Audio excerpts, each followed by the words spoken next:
செய்யும் வினைதான் என் செய்யும் என்னை நாடி வந்த கோல் என் செய்யும் கொடுங்கூற்று என் செய்யும் கூரேசர் இருதாலும் சிலம்பும் தண்டையும் சதங்கையும் சண்முகன் தோளும் கடம்பும் என் கண்முன் வந்து தோன்றிடினேன். நம்ம இந்த வீடியோவில் பார்க்கக்கூடிய தலைப்பு அப்படிங்கிறது ராகுகேது பயிற்சி. எப்போவுமே ஒரு வருடத்தில் ராகுகேது பயிற்சி ஆகும்போது மக்கள் வந்து ஒரு எதிர்பார்ப்பு இருக்கும்.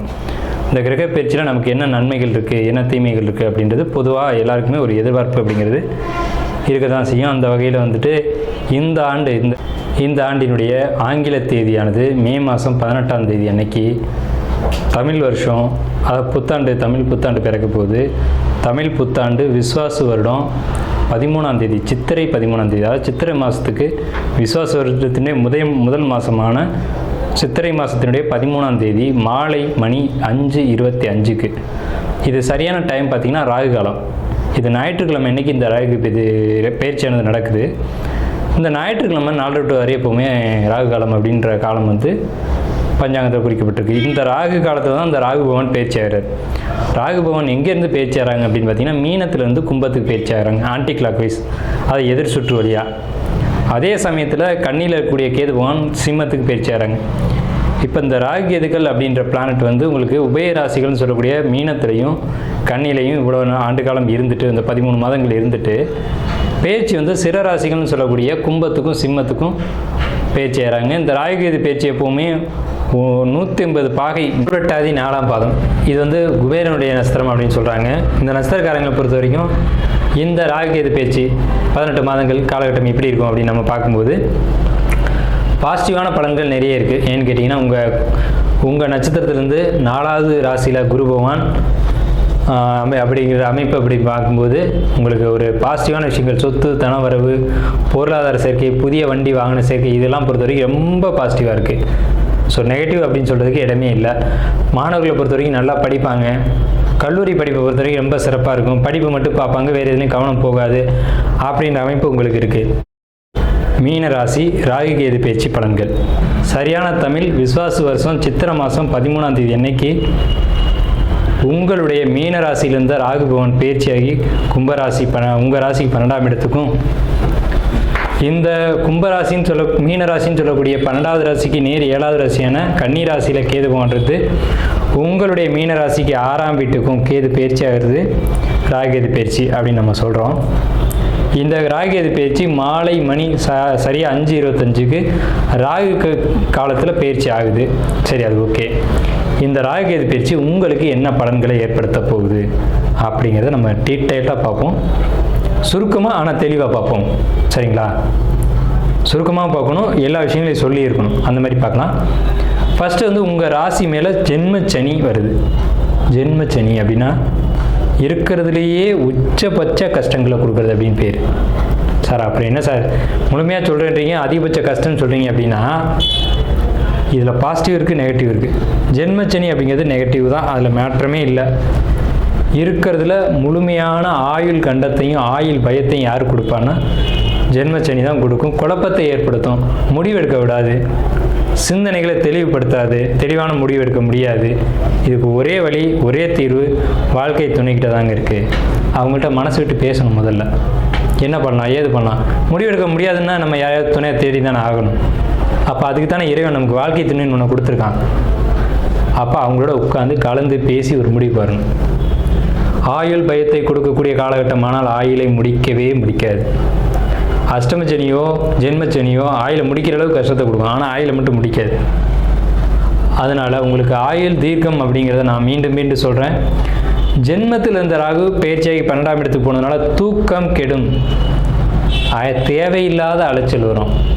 தேவையற்ற அலைச்சலுக்கு இடம் கொடுக்காதீங்க, தூக்கத்தை கெடுத்துக்காதீங்க. நேரத்துக்கு தூங்கி எழுந்துறீங்க, அதுவே உடல் ஆரோக்கியத்துக்கு முக்கியமான விஷயம். தாயாருடைய உடல் நலத்தில் கவனம் தேவை. அவங்களுக்கு டிஸ்டர்பன்ஸ் உடலில் கொடுத்துருக்கும், கொடுக்க போகுது, கொடுக்கும். ஸோ அதில் கொஞ்சம் எச்சரிக்கையாக இருந்தால் தப்பிச்சுக்கலாம். சகோதர உறவை பொறுத்த வரைக்கும் ரொம்ப பாசிட்டிவாக இருக்குது அப்படின்னே சொல்லலாம். பொருளாதாரத்துக்கு சின்ன சின்ன தடைகளை கொடுக்கும். இல்லை அப்படின்னா திடீர் தனவரவுகளை கொடுக்கும், திடீர்னு ஸ்டாப் பண்ணும். அந்த மாதிரி விட்டு விட்டு ஒரு பொருளாதாரத்தை மாற்றி மாற்றி கொடுக்கக்கூடிய ஒரு அமைப்பு அப்படிங்கிறது இருக்குது. வயிறு சம்மந்தப்பட்ட விஷயங்களில் ரொம்ப எச்சரிக்கையாகவும் கவனமாக இருக்கணும். வெளியிடத்து உணவுகளை நீங்கள் எடுத்துக்காதீங்க. நீங்கள் எப்போ வழக்கமாக என்ன ஃபுட்டு எடுத்துக்கிங்களோ அது மட்டும்தான் சாப்பிட்ணும். வெளி உணவுகள் கண்டிப்பாக சேர்த்துக்க கூடாது. கண்டிப்பாக அது தொந்தரவுகளை தரும். இது ஒரு முக்கியமான ஒரு விஷயம். கணவன் மனைவி உறவு பொறுத்த வரைக்கும் சின்ன சின்ன கசப்புகள் ஏற்படத்தான் செய்யும். விட்டு கொடுத்து தான் போகணும். அவங்க சொல்கிறத நீங்கள் கேட்கணும். கேட்டால் தவறில்லை, நல்லாவே இருக்கும். அதே சமயத்தில் அவங்க கருத்து என்ன சொல்கிறது, நம்ம என்ன கேட்கறது அப்படின்ற தலைக்கணம் கூடுச்சு அப்படின்னா அது வந்து கொஞ்சம் பிரச்சனைகளை ஏற்படுத்த தான் செய்யும்.